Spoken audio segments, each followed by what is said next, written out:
magluluto ako ng sarsyadong tilapia. Na ano na to, dito na naipakita yung pagisa ng bawang sibuyas. Tapos, yun pa lang naman ang nailagay ko. Tapos, itong kamatis. And, luya. Yan. Shoutout nga pala kay Just Cooking Whitey. Dito sa recipe na ito. Kasi sa kanya ko ito na kopya. She's Just Cooking Whitey. Thank you sa'yo sa recipe mo. Tapos ito, yan, itlog na binati. Binating itlog. 2 itlog lang yan. Tapos, i-ano natin siya. Yan, i-in.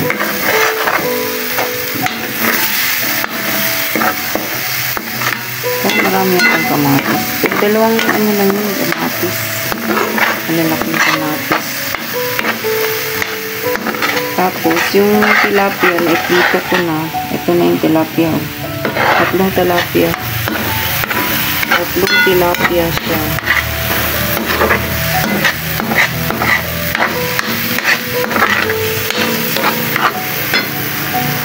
Water nga pala. Water, 1 cup of water.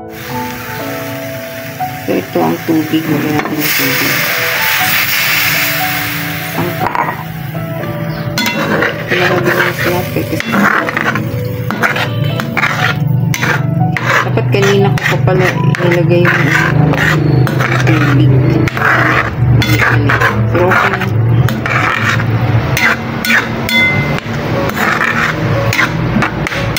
Tapos timplahan natin.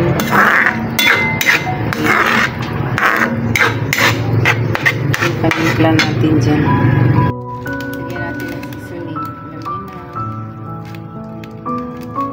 Kunti lang talaga ako maglagay niyan, guys.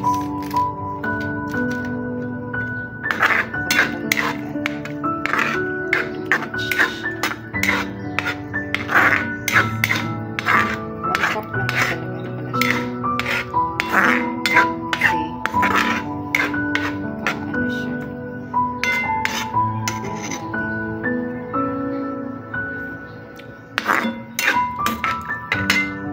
Lagyan ko ng ito yung asin, no? Kasi medyo tabang-tabang siya.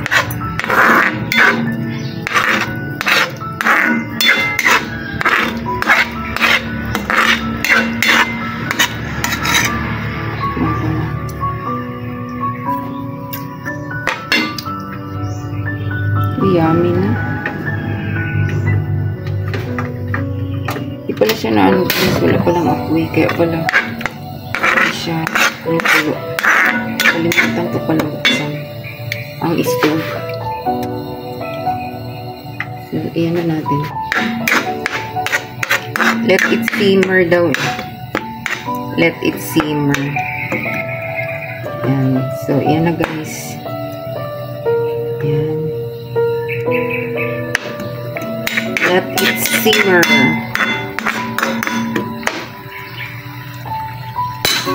Nag-ano na yan. Nag-simmer na siya. Nag-simmer naman. Simmer. Yan. Ano na siya, guys, no?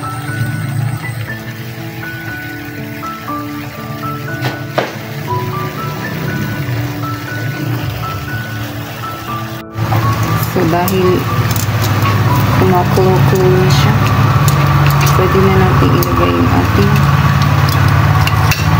tilapia.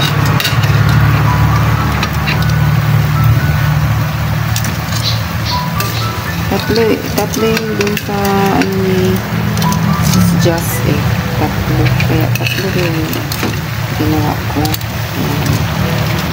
So, yan na, guys. So, that's it. Ganun lang ka, ano, ka-easy.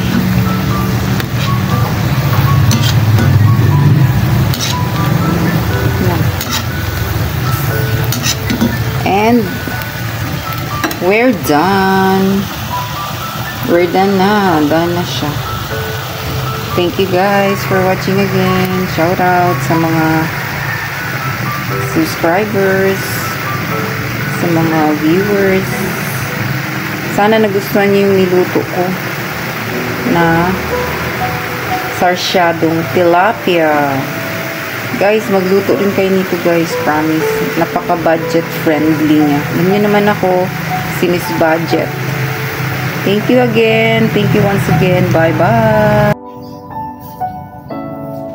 Ayan na yung finished product natin. Yung sarsyadong tilapia. Yan guys.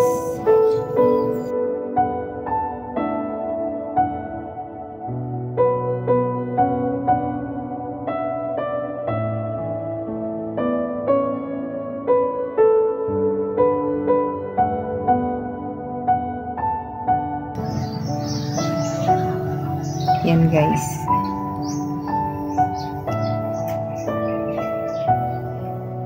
Thank you for watching.